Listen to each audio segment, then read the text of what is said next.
એ આવા માર્ગમાં વપરાય છે, નહીતર કરોડોપતિ અજબોપતિ ઘણા લોકો છે, એ આવા માર્ગમાં વાપરી ના શકે. આજે પૂજનીય દૂર દૂરથી મહાપુરુષો પધાર્યા છે.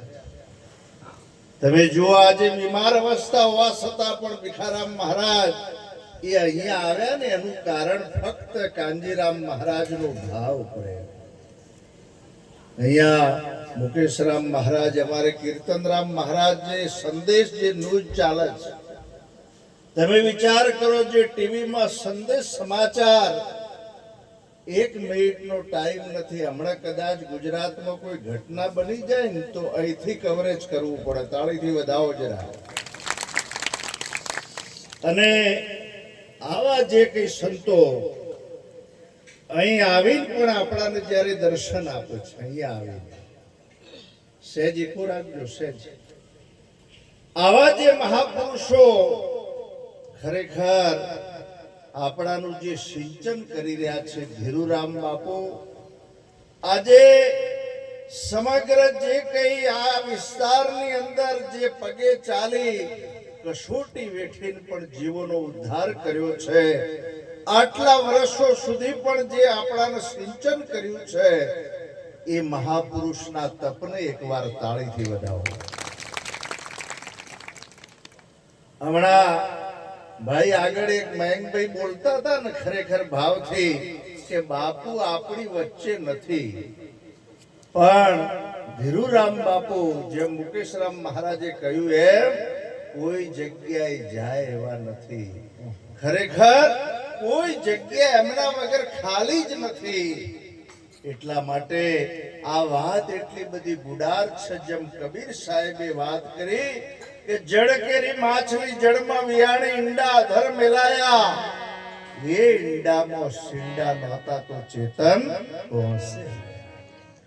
આપણા નિરાત બાપુએ વાત કરી. સાહેબ, શબ્દો પકડો, તમે થોડું ધ્યાન આપો. આ કાર્યક્રમોની ખર્ચ થતો હોય છે. આજે ઊંઘવા માટે ઘણા દિવસો છે, પણ આજનો દિવસ એ જાગરણનો છે સાહેબ, કોઈ ઉજાગરાનો નથી. કાંજીરામ મહારાજ જેવા સંત જ્યારે આપણા માટે આટલી મહેનત કરતા હોય અને આપણે જો થોડો ટાઈમ પણ બેસી ના શકીએ ને, તો ખરેખર કોઈ આકસ્મિક કારણ, શરીરનું કારણ ના હોય તો ખરેખર એ યોગ્ય નથી. આપણે આવા કાર્યક્રમોમાં બેસીને સંતોને માનવા જોઈએ. નિરાત મહારાજે વાત કરી, હમ હૈ યોગી અલખ અનાદિ પાર બ્રહ્મ સે હમ પારા, નામ રૂપ ગુણ નહીં હમારે, અને કભુ ના ધરુ મેં અવતાર. શેરડીમાંથી સારજ કાઢ્યો, સાકર પડ્યું નામ, અને એ નામ જો નક્કી થઈ જાય તો એ જ અમારું નામ. એટલું મહાન જ્ઞાન નિરાત મહારાજે આપણાને પીરસ્યું છે સાહેબ.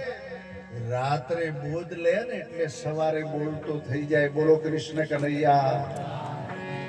દેઠાણની ધરા ઉપર એવા ગુજરાતના સમ્રાટ સંત નિરાત બાપુએ આમ મુક્તિ મુક્તિનું જ્ઞાન.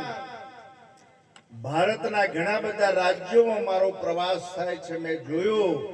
આજે કોઈ રાજ્ય સાહેબ બાકી નથી.